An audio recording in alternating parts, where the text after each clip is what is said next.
Listen, what we're watching right now isn't just baseball history being written, it's the entire sport being challenged at its core by one man. And the wildest part? The people who stayed silent for years are suddenly finding their voices now that he's winning championships. Shohei Ohtani didn't just break into Major League Baseball, he shattered every assumption we had about what's physically possible in this game. And now that he's doing it on the biggest stage, wearing Dodger blue, everyone wants to tear down the very rules they approved 3 years ago. The hypocrisy is almost too obvious to ignore. So here's what's actually happening behind the scenes. According to Bob Nightingale from USA Today, front office executives from multiple teams are absolutely furious right now. Their complaint? The Dodgers get to carry an extra pitcher on their roster because Ohtani qualifies as a two-way player under the rule that literally bears his name. When he starts a game on the mound, he can step off after 5 innings, 6 innings, whenever his pitch count demands it, and continue playing as the designated hitter. Nobody else in baseball gets to do this. Not because the rule prohibits it, but because nobody else can actually do what he does. Think about that for a second. This isn't about unfair advantages written into some secret clause. This is about one human being operating at a level so far beyond everyone else that the rulebook had to evolve just to accommodate his existence. The Ohtani rule became official in 2022, but its origins trace back to the 2021 All-Star Game. That night in Denver, Ohtani did something that seemed impossible. He started the game as a pitcher for the American League, threw an inning, then stayed in the lineup as the leadoff hitter and designated hitter for the rest of the game. The crowd went absolutely ballistic. Nobody had ever seen anything like it. Baseball purists clutched their pearls. Traditional managers scratched their heads, and Major League Baseball realized they were witnessing something that hadn't existed since Babe Ruth nearly a century ago. But here's the crucial difference. Babe Ruth eventually had to choose. His body couldn't sustain both roles at an elite level year after year. Ohtani hasn't just sustained it. He's dominated both sides of the game simultaneously while staying remarkably healthy, at least until this past season's elbow injury that required surgery. Even then, he came back and posted arguably the greatest offensive season we've ever seen from a player rehabbing from Tommy John surgery, 50 home runs and 50 stolen bases, the first player ever to reach that mark, all while being unable to pitch a single inning. Japanese baseball analyst Nachi Tominari nailed it when he said the commissioner's office has essentially gone Ohtani first in their approach to rulemaking. And why wouldn't they? Since Ohtani entered MLB in 2018, the league has seen a massive spike in international interest. Particularly from Asian markets, television deals in Japan have exploded. Merchandise sales have skyrocketed. The Dodgers shattered their all-time attendance record this season, and road attendance across the league jumped over 12% when Ohtani's name appeared on the visiting roster. Fans packed stadiums in Cleveland, in Kansas City, in Detroit, just to catch a glimpse of him taking batting practice. That's not just star power, that's transcendence. But money and attention don't silence critics, especially when their teams are losing to the Dodgers in October. Other organizations are now pushing back hard, and according to insider reports, this controversy could explode at the winter meetings. Some executives want the rule eliminated entirely. Others want it restricted even further, arguing that if you can't pitch and hit in the same game simultaneously, you shouldn't get any roster flexibility at all. The most extreme voices are calling for the Ohtani rule to become a bargaining chip in the next collective bargaining agreement negotiations. Imagine that. Labor talks between owners and players potentially getting derailed because one generational talent makes everyone else look ordinary. Andrew Friedman, the Dodgers president of baseball operations, isn't backing down. In his interview with Dodgers Nation, he pushed back against what he sees as a fundamental misunderstanding of the rule's purpose. The whole point was to encourage two-way usage and provide real incentives for players and teams to develop this skill set. So why doesn't it apply when Ohtani pitches in relief? If the Dodgers needed him to close out a playoff game, to come in and throw 2 innings of shutdown ball in a must-win scenario, the current rule structure wouldn't allow him to re-enter as the DH afterward. That makes no sense according to Friedman, and frankly, it's hard to argue with his logic. Last year, Walker Buehler, one of the Dodgers' star starters, closed out Game 5 of the World Series against the Yankees. Nobody complained about role flexibility, then nobody called it unfair that a starting pitcher could shift into a relief role when the stakes demanded it. But suggest that Ohtani could do the same while maintaining his hitting duties, and suddenly it's a bridge too far for some people. The inconsistency is glaring. Friedman made it clear he's not expecting mid-season changes. That would be chaotic and unfair to everyone. But he absolutely intends to push for rule adjustments during the offseason. The Dodgers want maximum flexibility to deploy their most valuable asset in whatever way gives them the best chance to win. And honestly, isn't that what every team should want? If you had a player capable of doing what Ohtani does, you'd be screaming for the same accommodations. Which brings us to Dusty Baker's absolutely perfect response to all this manufactured outrage. Baker isn't just some talking head offering hot takes for clicks.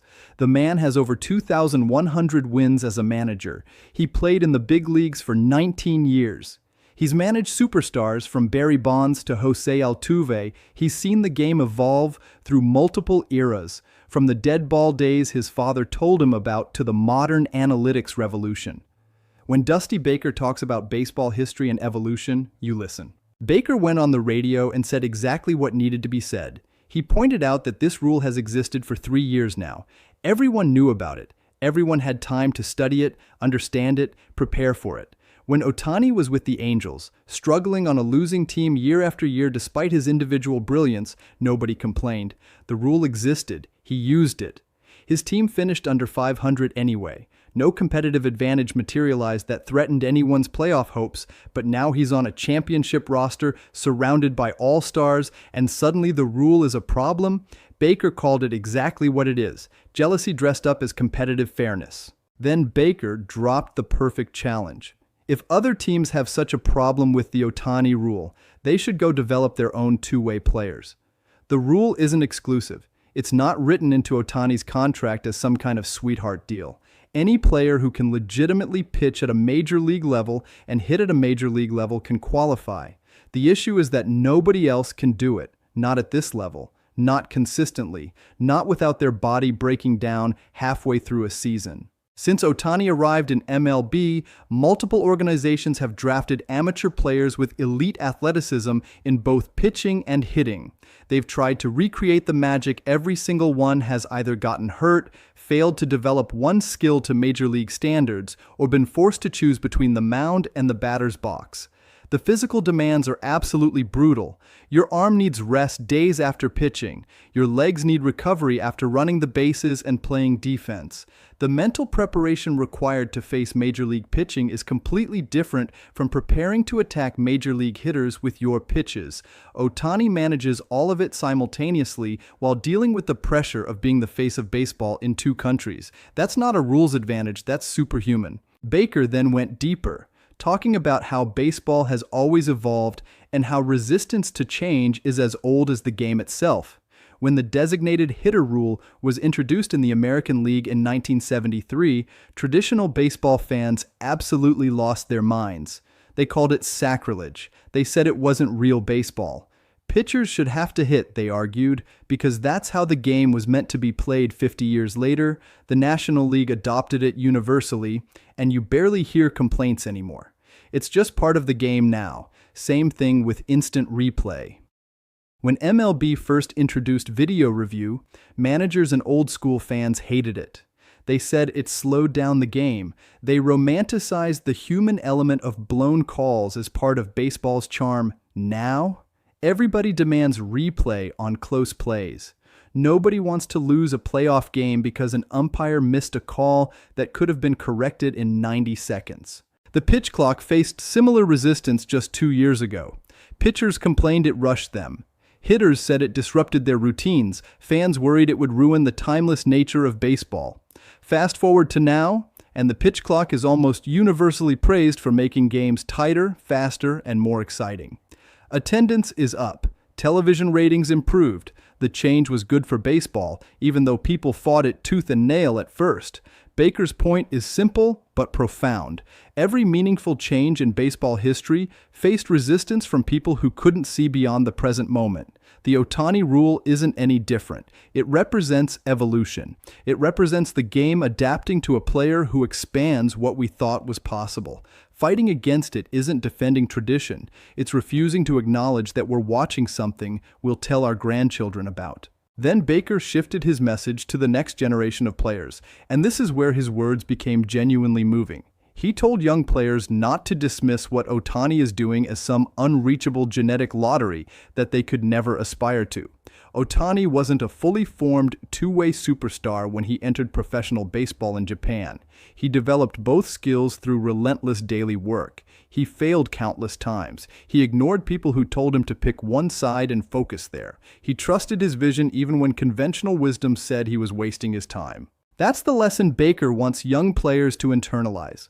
When someone tells you something is impossible, they're really telling you about their own limitations. Ohtani heard impossible over and over throughout his career. Japanese scouts told him he'd never make it as a pitcher with his size. American scouts said the travel and competition level of MLB would force him to choose analysts predicted his body would break down by age 25 from the workload. He proved every single one of them wrong by refusing to accept their limitations as his own. Baker is absolutely right that baseball organizations need to do more than just complain about the Ohtani rule. If they're serious about developing two-way talent, they need to create infrastructure to support it. That means flexible training programs that don't force young players to specialize too early. It means medical staffs educated about the unique demands on a two-way player's body. It means coaching staffs willing to experiment with unconventional usage patterns. Most importantly, it means organizational cultures that celebrate risk-taking and innovation instead of punishing players who don't fit traditional molds. The truth is, most teams don't actually want to invest in developing two-way players. It's too expensive. It's too risky. It's too complicated. It's so much easier to draft a shortstop who hits and a pitcher who throws hard and keep them in their separate boxes. The Ohtani rule forces everyone to confront the fact that one organization, the Nippon Ham Fighters in Japan, believed in a kid's wild dream and gave him the freedom to pursue both sides of the game. They didn't force him to choose, they didn't limit him, and now MLB is reaping the benefits of that Japanese team's vision, while American organizations that never took similar risks are complaining about unfairness. Look at what Ohtani has meant economically. The Dodgers broke their attendance record this year, which is remarkable for a franchise that already draws huge crowds in one of the biggest sports markets in the world. But the really telling statistic is road attendance. When the Dodgers visit other cities, crowds jump by over 12% compared to what those same teams draw against other opponents. Fans in Baltimore, in Seattle, in Texas are paying money to watch their own teams lose just to see Ohtani in person. That's unprecedented economic impact from a single player. And it's not just ticket sales. Merchandise revenue has exploded. International broadcasting deals have multiplied in value. Corporate sponsorships for MLB as a whole have increased because companies want to associate with the Ohtani phenomenon. The league is making more money than ever before, partly because this one player captures the imagination of casual fans who might not otherwise care about baseball. When your mom, who never watches sports, asks if you saw what Shohei Ohtani did last night, that's cultural penetration money cannot buy through traditional marketing. So when rival executives complain about the Ohtani rule giving the Dodgers an unfair advantage, what they're really upset about is that the Dodgers were smart enough and bold enough to sign him. They're angry that their own organizations didn't draft him when they had the chance, didn't scout him properly in Japan, didn't take the risk on an unconventional player who broke all their scouting models. The Angels had him for 6 years and could only make the playoffs once. The Dodgers signed him to a record-breaking contract that defers most of the money, freeing up payroll space for other stars, and immediately won a World Series. That's not the rule's fault. That's the difference between a well-run organization and everyone else. The argument that the Ohtani rule should be challenged at the winter meetings or made part of labor negotiations reveals how desperate some of these complaints have become. You're really going to hold up an entire collective bargaining agreement, potentially risking a work stoppage that hurts players and fans because you're mad that one team has Shohei Ohtani? That's not a serious position. That's embarrassing. What makes all of this even more frustrating is that Ohtani himself has been nothing but gracious throughout his entire career. He doesn't showboat. He doesn't trash talk. He doesn't demand special treatment beyond what the rule already provides. He shows up, works harder than anyone else, respects the game, respects his opponents, and lets his performance speak for itself. He's exactly the kind of superstar that Major League Baseball should be celebrating and protecting, not letting become the target of petty grievances from teams that can't compete with the Dodgers' front office competence. And let's be real about something else. The Ohtani rule isn't perfect, and Friedman is right to push for adjustments regarding relief appearances. If the goal is to encourage two-way play and reward players who can do both at an elite level, then artificial restrictions about when and how they can pitch make no sense. If Ohtani is healthy enough to pitch in relief and the game situation calls for it, why shouldn't he be allowed to stay in as the DH afterward? The current limitation feels arbitrary, like MLB hedged their bets when creating the rule because they weren't sure how much to embrace this new reality. Baseball has always been a sport that respects tradition while slowly, sometimes reluctantly, evolving toward the future. This tension between honoring the past and embracing innovation is part of what makes the game beautiful. But there comes a point where resistance to change stops being about preserving what's special and starts being about fear of what's new. We're at that point with the Ohtani rule. Dusty Baker's comments about evolution weren't just applicable to baseball. They're a broader lesson about how we respond to exceptional individuals who redefine what's possible in any field. Every industry has its Shohei Ohtanis, people who refuse to accept conventional limitations and end up forcing everyone else to rethink the rules. Some people celebrate that disruption and innovation. Others fight it because it threatens their comfortable understanding of how things should work. The most telling aspect of this entire controversy is the timing. For 3 years, this rule existed without major pushback. Ohtani used it with the Angels, and baseball moved on. But now that he's winning championships, now that he's the centerpiece of a dynasty in the making, suddenly the rule needs to be reconsidered. That's not about fairness or competitive balance. That's about wanting to diminish someone else's success, because your own team can't match it. If these complaining executives were serious about addressing what they see as an imbalance, they'd be investing in scouting international markets more aggressively. They'd be developing training programs for two-way prospects in their farm systems. They'd be hiring creative coaches who can manage unconventional player usage. Instead, they're trying to tear down the rule that allows the most exciting player in baseball to showcase his full skill set. That's not leadership. That's defeatism. The next generation of baseball players is watching all of this unfold, and Baker's message to them is the right one. Don't let anyone tell you what's impossible. Don't let traditional thinking limit your own ambitions. If you have the talent and the drive to pitch and hit at a high level, chase that dream. The infrastructure may not exist yet to fully support you, but that's changing. Rules are being written, training methods are being developed, and organizational philosophies are slowly shifting because Shohei Ohtani proved it could be done. That's what pioneers do. They don't wait for the path to be cleared. They create the path themselves through their own effort and vision, and then others follow. Ohtani didn't ask for permission to be a two-way player. He just did it. He forced baseball to adapt to him rather than accepting the limitations others wanted to impose. That's the mindset that changes sports, that changes industries, that changes the world. So, where does this controversy go from here? Probably nowhere productive if the loudest voices get their way. The Ohtani rule will likely face challenges at the winter meetings. Some executives will grandstand about competitive fairness. There might be minor tweaks to appease critics, but fundamentally, the rule will survive because it needs to show Shohei Ohtani isn't going anywhere. His contract with the Dodgers runs through 2033. He's rehabbing from Tommy John surgery with every intention of returning to the mound as a dominant pitcher while maintaining his status as one of the most dangerous hitters in baseball. That's the reality Major League Baseball has to deal with, whether other teams like it or not. The smart organizations will stop complaining and start adapting. They'll invest in international scouting. They'll develop their own two-way prospects. They'll create environments where unconventional players can thrive. The teams that refuse to evolve, that keep demanding the rules change to make their lives easier, will continue falling behind. That's how competition works.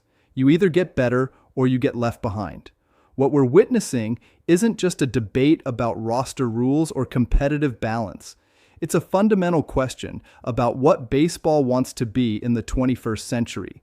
Does the sport want to celebrate exceptional talent and encourage innovation, or does it want to maintain rigid traditions that prevent players from reaching their full potential? The answer to that question will define the next generation of baseball. Shohei Ohtani didn't break baseball. He expanded it. He showed us possibilities we didn't know existed. He brought millions of new fans to the game. He inspired countless young players around the world to dream bigger than the conventional path. Fighting against the rule that enables his unique brilliance isn't protecting the integrity of baseball. It's limiting the sport's potential out of fear and jealousy. Dusty Baker understands this. Andrew Friedman understands this. Most importantly, the fans understand this. It's time for the complaining executives to catch up or get out of the way. Baseball is evolving whether they're ready or not, and Shohei Ohtani is leading that evolution. History will remember him as someone who changed the game forever. The only question is whether baseball's current power brokers will be remembered as the people who supported that change or the ones who tried desperately to stop it.